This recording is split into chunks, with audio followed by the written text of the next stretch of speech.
we are here and we are excited to announce an unprecedented multi-county voter registration drive that will span across rural Arizona.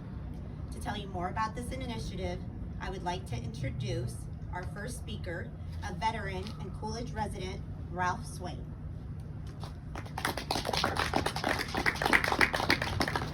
Thank you very much.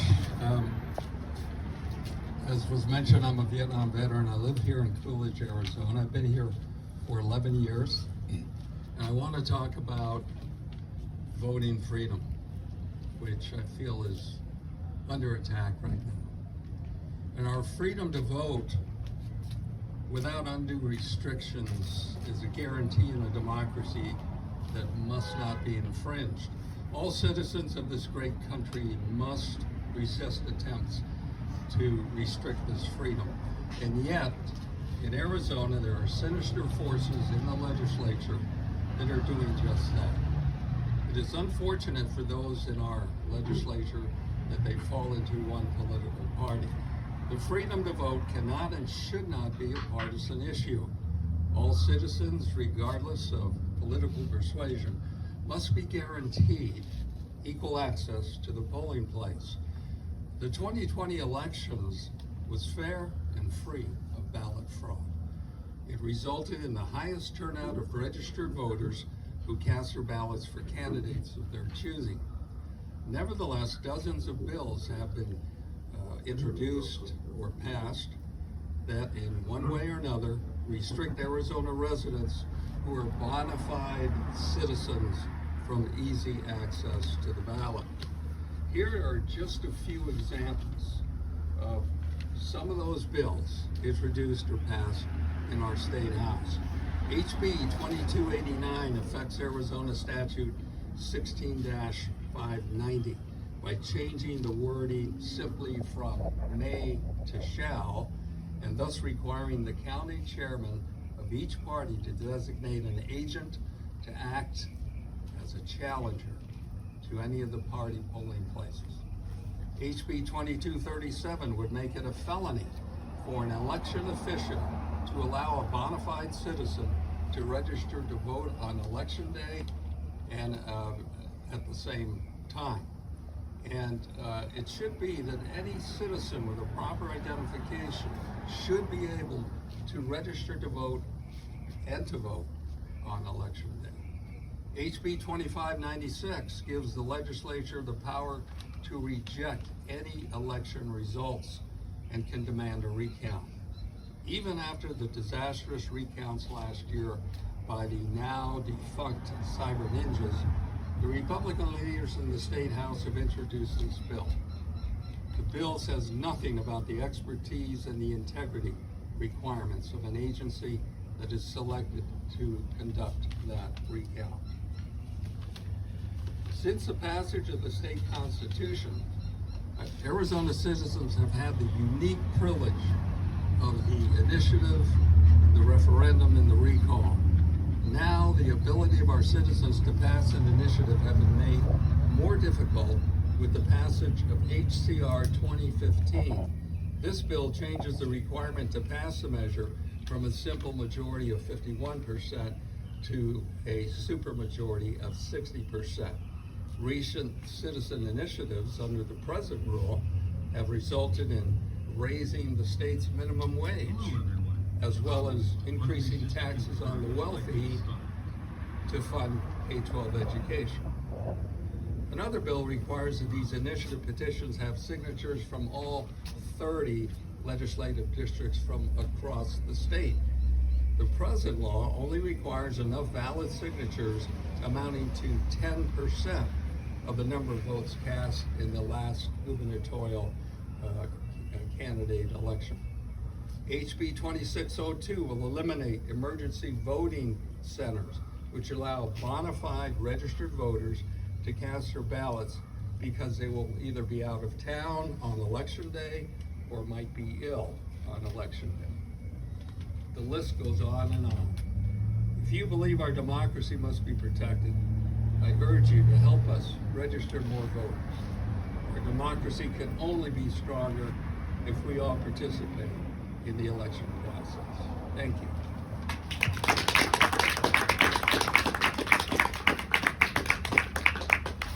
so much. Thank you, Ralph. Our next speaker is Pinal County Community Leader, Lisa Sanour. Good morning, everyone. I hope everybody has had plenty of coffee and is ready for an exciting day as RAZE launches its new 3-county initiative. Today I'm going to talk to you about the power of our voices and the power of rural community voices. Our vote is precious. It is almost sacred. It is the most powerful tool that we have, a nonviolent tool we have in democracy. Now, those aren't my words. Those are the words of John Lewis, a man who, even beaten and bloodied, still stood for the inherent right that all citizens of this county possess, their right to vote. The right to vote despite what zip code they live in, who they love, or our ethnic background should not be barriers that prevent us from exercising our constitutional right. Our voice and the very foundation of what makes our democracy truly great is under assault by our own state legislators and those that wish to suppress the voice and votes of our underserved rural communities. Communities that already face inequalities in income, access to medical care, and the socioeconomic challenges that they face every single day. Voting should not and need not be another barrier that our rural communities have to overcome, because rural voices can be the mechanism that creates change, and change now. Change happens when the voices of our rural voters are heard, and despite all of the challenges, we can fight back. We can directly impact and reverse the course of voter suppression from our state legislators and make it more inclusive and equitable for all. Now, you might ask yourselves, how do we do that? It's really simple. We register people to vote. When we do that, we increase the voices and the power of those voices in our rural communities. Rural votes and rural voices matter. For years, this organization has worked tirelessly to increase the voices of our rural communities by registering voters so they can participate not just in our democratic process, but also increasing the power of their voices. The ability to increase that power is in process, but also increasing the power of their voices. And I lost my spot, I apologize. The ability to increase that power is in all our hands. And as they launch their multi-county effort to register rural voters in Pinal, Yuma, and Coconino counties, it's up to us to help them create that power. This is how we fight back against the anti-democratic attacks that are taking place at the federal and state levels. As John Lewis said, you must be bold, you must be brave, you need be courageous, but find a way to get in the way. Nothing says getting in the way of those that wish to put barriers in place to make it more difficult for rural voices than increasing their numbers by registering them to vote. I hope you join the effort in increasing those voices so that they become a roar, because they can't do it alone. So let's get in the way. Let's take a stand against those that want to make it harder to vote. Let's fight back and create a little good trouble by ensuring our rural voters have a voice that rings loud and clear through their constitutional right of voting.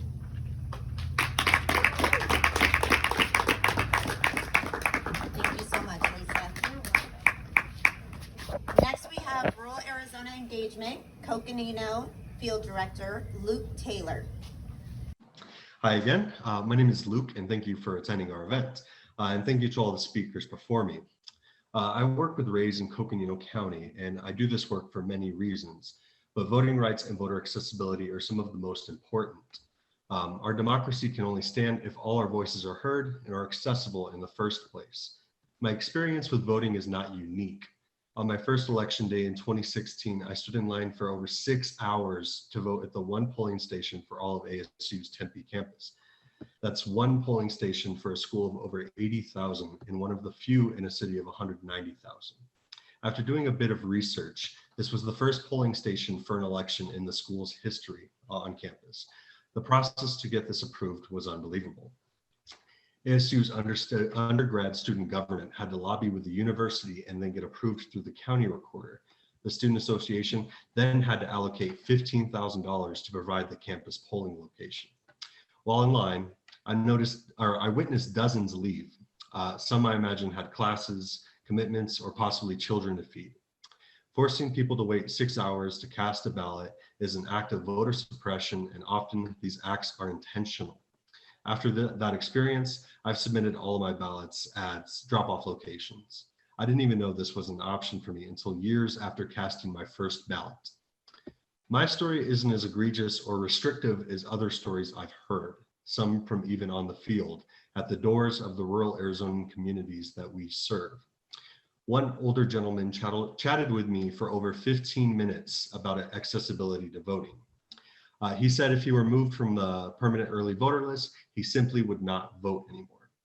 He explained his disability prevented him from standing in line for any amount of time, and definitely not 6 hours.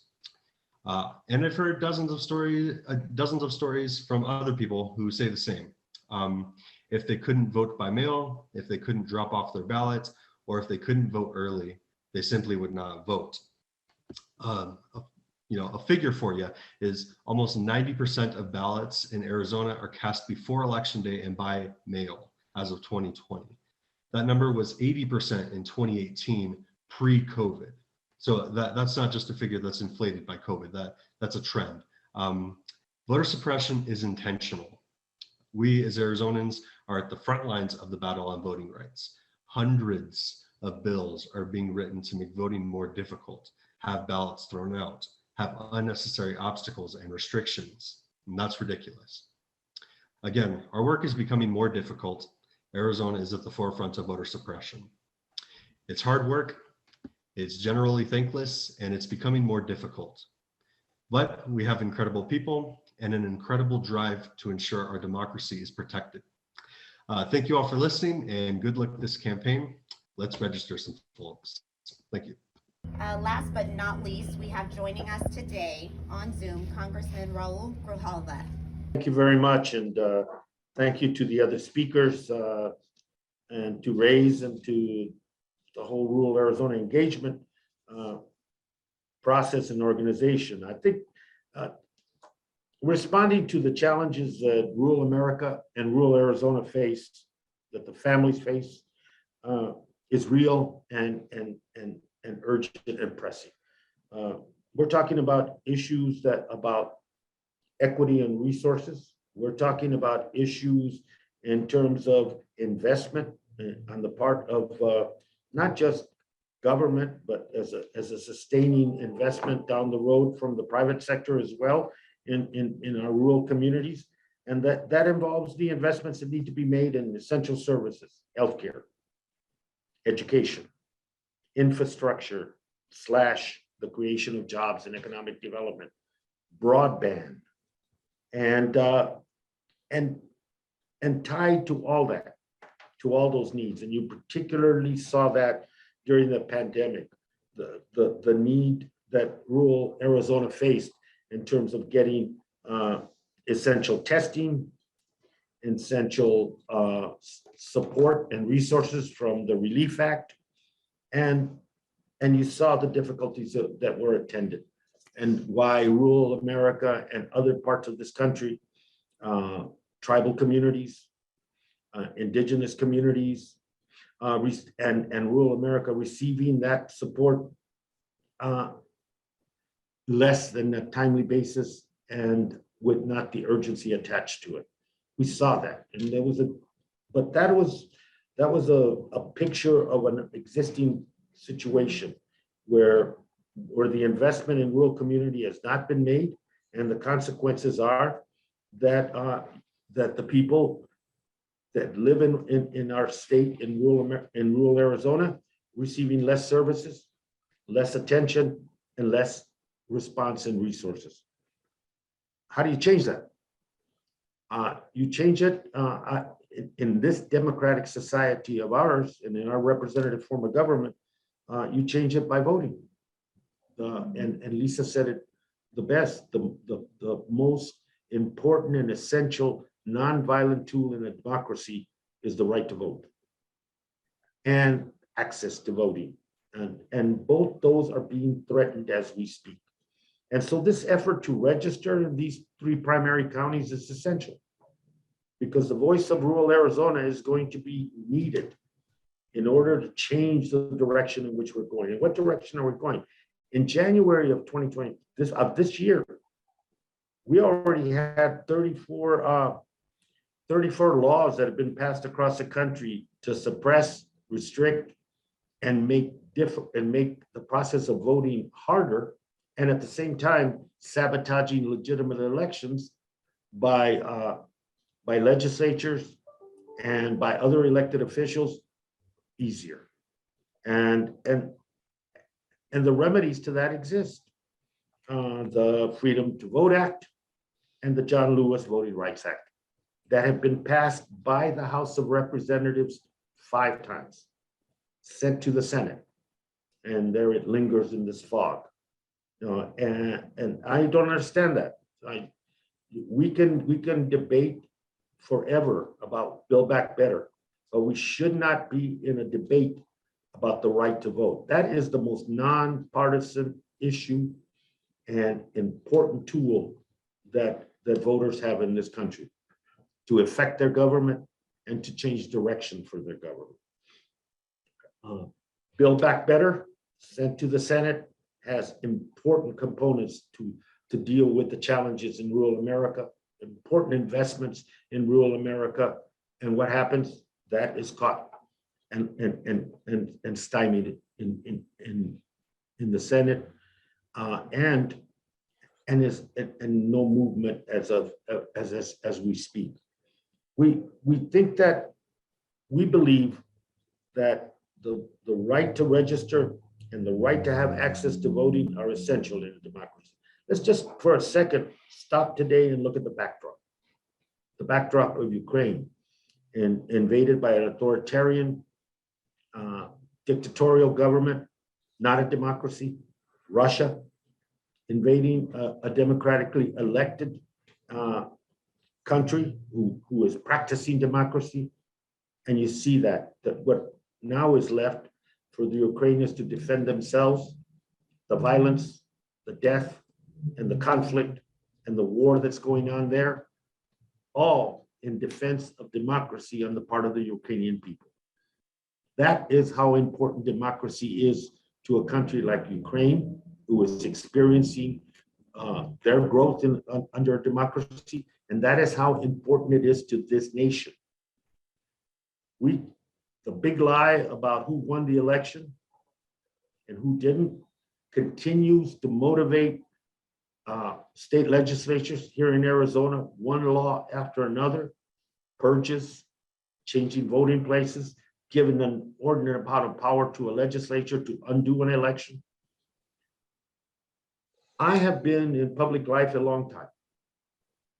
I have been on the losing end of policy and legislative debates more than I have been on the winning side of those.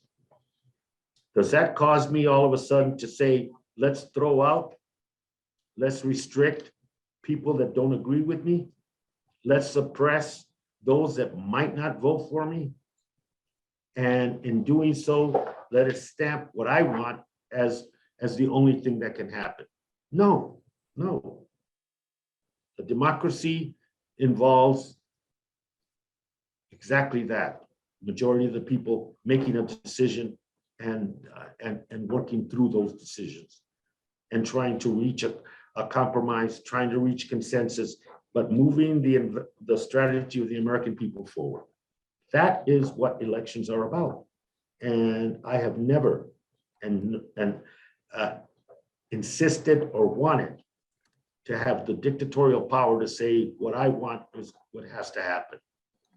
What I want is a democracy that works, a democracy that's accessible, where voting is a right that is protected and not and not restricted, suppressed, or in many ways made so difficult that people decide that they can't vote.